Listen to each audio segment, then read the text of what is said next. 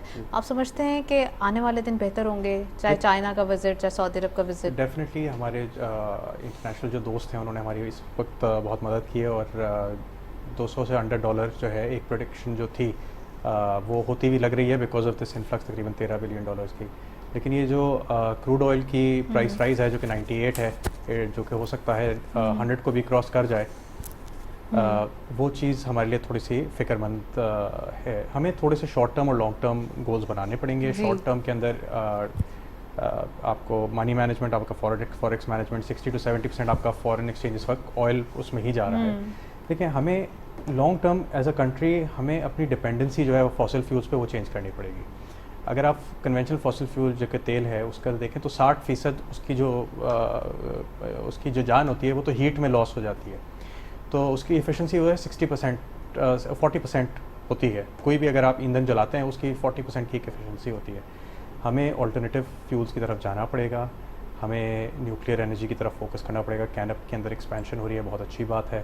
ہمیں wind energy کی طرف فوکس کرنا پڑے گا. ہمارے پاس 4 at least we are thinking about alternative sources. جی 4% اس وقت. لیکن اب دیکھیں کچھ پالیسیز, اگر بات آ جاتی ہے پالیسیز کی, اس وقت جو نیپرا کی پالیسی آئی جو بائی بیک ریٹ ہے